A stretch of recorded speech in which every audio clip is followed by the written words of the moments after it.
Welcome to The New Paradigm for Mankind, a weekly discussion between Lyndon LaRouche and his scientific associates, in which we investigate the true nature of the creative human mind and the ideas necessary for the progress of mankind.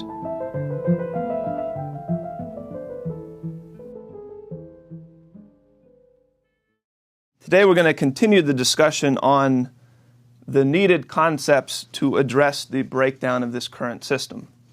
And Cody's going to open it up for us today with, I think, some useful discussion on the difference between what would be a form of insanity in terms of responding to the crisis conditions being imposed upon us by the breakdown of the system versus bringing forward a new positive concept of what is the future that mankind needs to create to actually transcend this breakdown, and where we find the scientific basis, the principles underlying this needed future mankind must create.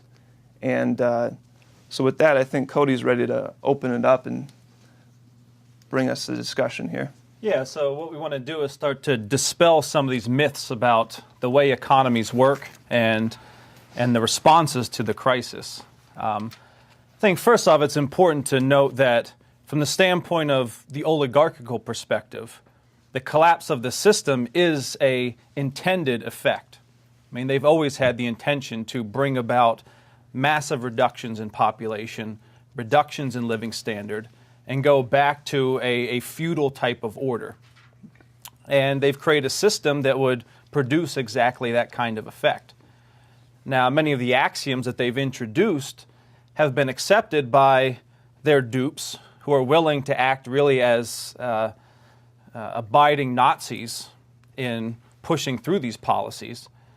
But unfortunately, much of the general population has also come to accept a number of these axioms and are willing to accept the kinds of consequences that unfold from these axioms. And we're talking about the kind of discussion now going on with austerity, massive budget cuts, where the discussion is, well, we don't have enough to go around. People are getting older. They're drawing more on the resources.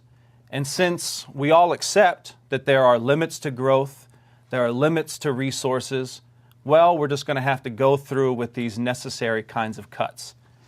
And so now it's reached the point of insanity where you've got even Democrats going along with the president explicitly on the idea that we now have to start to cut major entitlements like Social Security, like Medicaid and Medicare, all in the name of balancing the budget. And that though we may not like it, it's unavoidable. That's the idea that's pushed. Now, we saw this expressed by a guy who is not a fool, but really is malicious. And I'm talking about Frank Keating, the head of the American Bankers Association, who has been an outspoken opponent of a return to Glass-Steagall, who in fact has had some of his goons directly attack our own members, Paul Gallagher in particular, attacking him and his call for Glass-Steagall in, I forget which paper it was. Was it in South Dakota, I believe it was? Mm-hmm. Anyway, so you've got Keating, head of the American Bankers Association, speaking as a mouthpiece really for J.P. Morgan and the oligarchical interests, who are saying we have to try to salvage and hold on to our financial system at all cost. And if that means millions of people have to be thrown to the scrap heap, so be it. That's just the way the world is. And so you got an expression of this. Let's read one quote from Keating. This is about 2 weeks ago at a hearing of the U.S. Senate Banking Committee in discussing the fact that, and you'll see what he says, about how we have to deal with the fact that the baby boomer generation is the largest generation in population size and is now getting older and is becoming more of a burden on the resources of the planet. So here's what Keating says. He says, in 1950, the average person retired at 62 and died at 69 or 65 or 69. Today, the average person retires at 62 and dies at 80. So all the actuarial tables are off. we are mercifully living a lot longer, which is causing huge stresses in our ability to provide for the elderly in the United States. And it will continue to deepen and darken over the course of the next 20 years.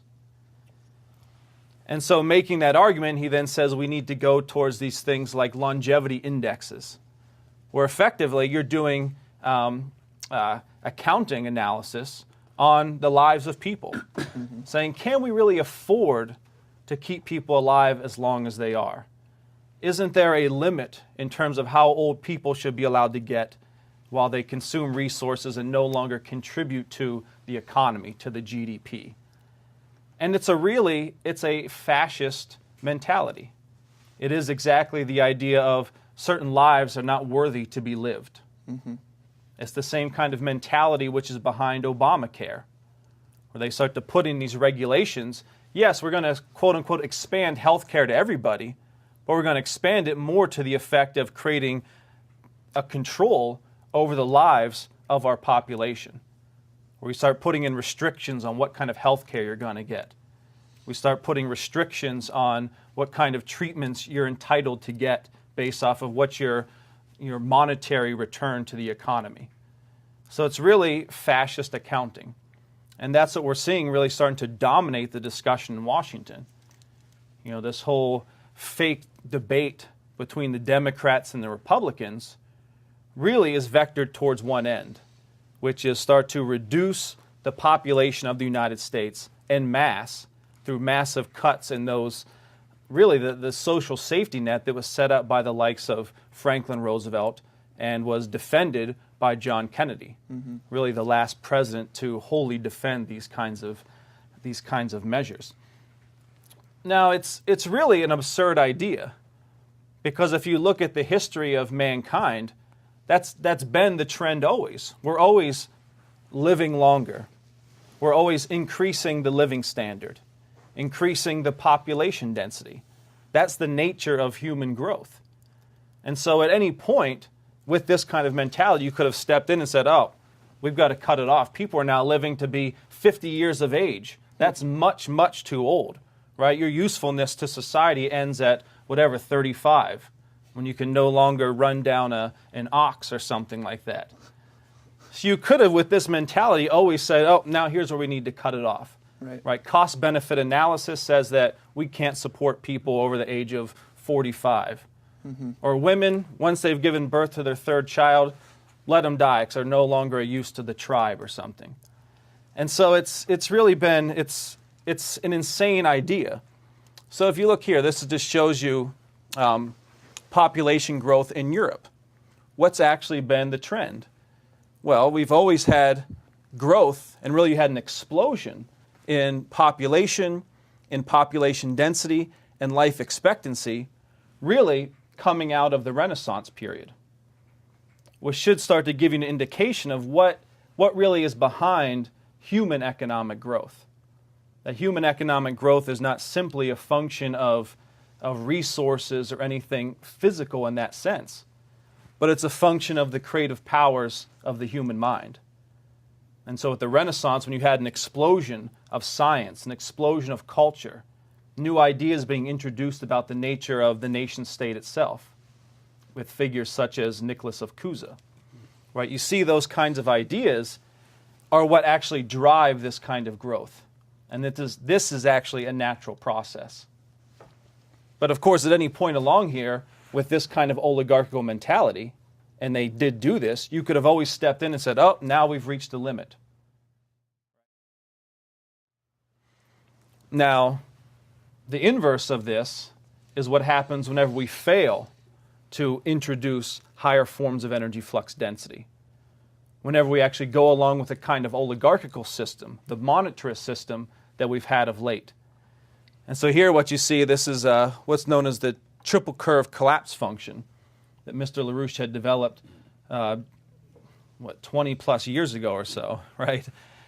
Where you're looking at so you've got this dynamic between these three different curves: the physical economy, financial aggregates, and then the money supply, where you see an inverse relationship between the hyperbolic growth of the financial side of things, really feeding off the hyperbolic collapse of the physical side of things.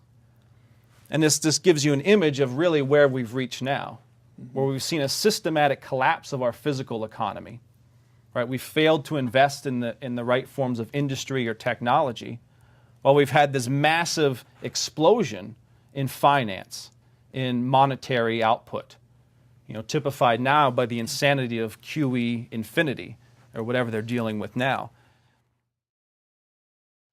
Well, here you see the changes in the type of the share of the workforce in different sectors. So you see, going back to 1950s, we had about 30% of our workforce was in manufacturing. That's now collapsed down to just over 10%. And it's actually much less heavy industry types of manufacturing even than what's depicted here. Meanwhile, look at where the growth has been. It's been in things like services. It's been in things like finance. So while you've had a growth in finance, a growth in so-called monetary growth, you've had a collapse in physical growth. You see that here. Here's another curve you see from 39 to 09.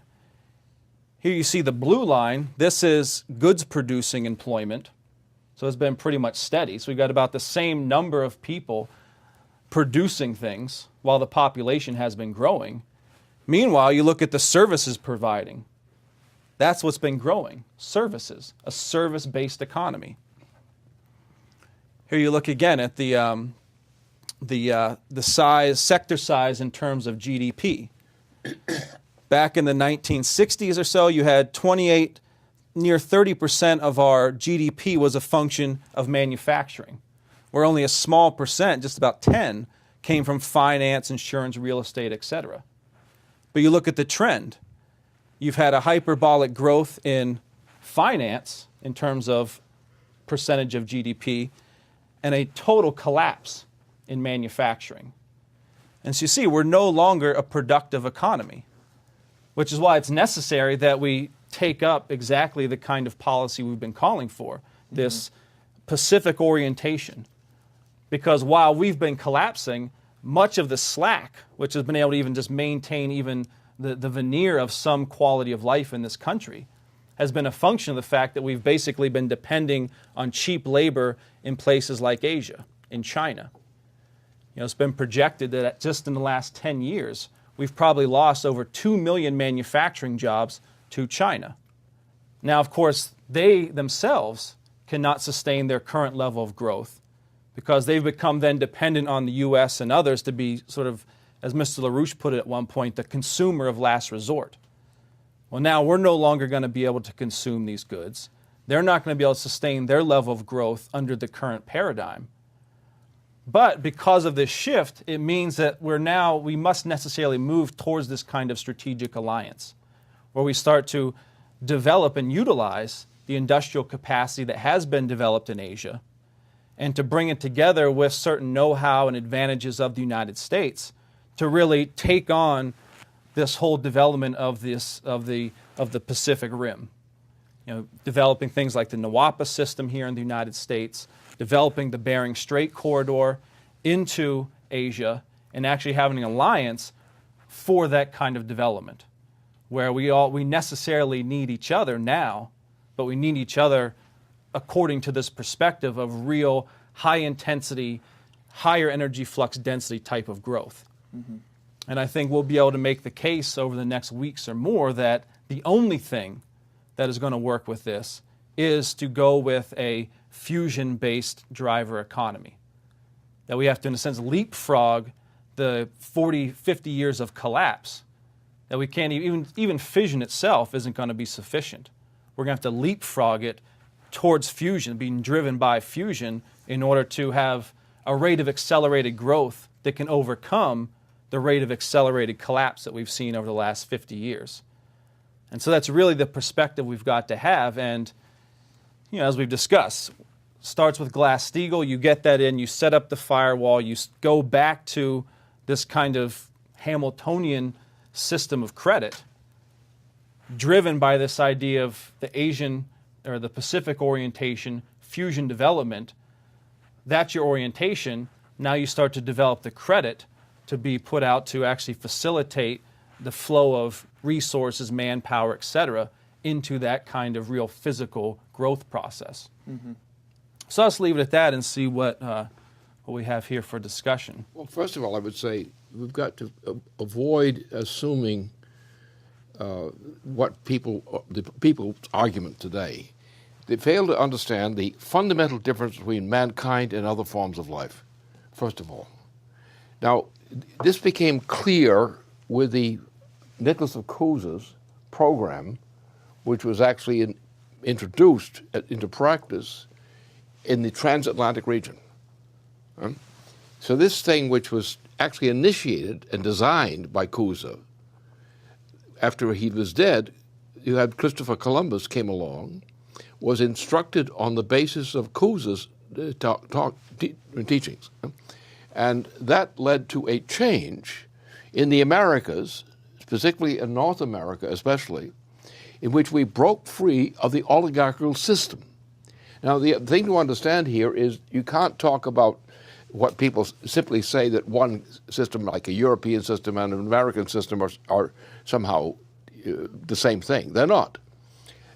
The changes that come in Europe came in the form of the influence of the American discovery. Otherwise, Europe was going back through the same old that had been going through in terms of destruction ever since. So it was the actual development of the United States, which was a part of this whole process, but initiated by the Cusa's impetus. Now, that's where the problem lies. The problem is not anything inherent in physical economy as such. It's entirely located in the question of the mind of mankind. First of all, the animal world, which includes shall we say, Obama, he belongs to the animal world, not to the human world. We had a society which was largely based on the animal world, the oligarchical system. And we're living today under an oligarchical system, not an American system. Right. And what you have is the intention here is to reduce the population for what reason? To kill them. To reduce the quantity. What's the Queen of England doing? She is specifying a reduction of the human population from 7 billion persons to a rapid decline into 1 billion persons. And that's mainly for the Earth. So all these things have nothing to do with practical considerations. They're purely ideological considerations. What is dominating the United States, and particularly Wall Street, is purely ideological. It's a reflection of that system, the oligarchical system. This is no longer our Constitution. Our Constitution has been destroyed in practice by this process. There was never any practical reason in terms of economics for what has happened. Right. It's purely rape. And it's the intention to prevent the human species from existing as a human species. They're trying to reduce the human species to an animal species. Now, the difference of the human species is energy flux density. Since the existence of mankind, the natural tendency has been to increase the energy flux density of human practice. And this can be measured in terms of South Africa, where you had this ancient time, you had the use of fire by mankind distinguished the human species from the non-human species. And what is happening now, again, is the oligarchical system is typified by the Dutch and British empires. These are entirely anti-human systems. They want to rule the planet as animals. Right. And therefore they have to reduce the population in numbers in order to reduce them to the scale of an animal species, not a human species. So the issue is not actually economic. It is murder, an intentional mass murder of the human population as an inhuman species, to reduce the human species to an inhuman species. So it's a malicious intention. And you can go through the entirety of history, and you can measure the progress of man by looking at the rate of energy flux density. Now you take the increase of energy flux density per capita in human beings, and you take the ebb and flow of that tendency, which accounts for the degeneration of Eurasia. That Eurasia has gone through these long periods of mass death. Why? Because they have been following an oligarchical system. That somewhere in this process, as in the Americas and in Europe, something went wrong. A human species, which was naturally a species, and we know this stuff from the records, even although it's marginal at the beginning, that the human species was always, when it was a human species, actually, was not oligarchical. Somewhere in this process, the oligarchical principle became dominant in controlling the fate of mankind. The greatest improvement that ever occurred over this was the result of what Cousin discovered. And it was Cousin who specified crossing the great oceans into other continents away from the Eurasian continent and going to this new continent, this new freshly discovered continent. It wasn't actually totally fresh, but that was the effect. This made the change. The creation of the United States was the most decisive action that was ever taken against the oligarchical system. Now, the unfortunate part about it was the Anglo-Dutch system, which was an oligarchical system, not a human system. And that distinction should be made. When you're talking about the British system, for example, you're talking about the oligarchical system, not the human system.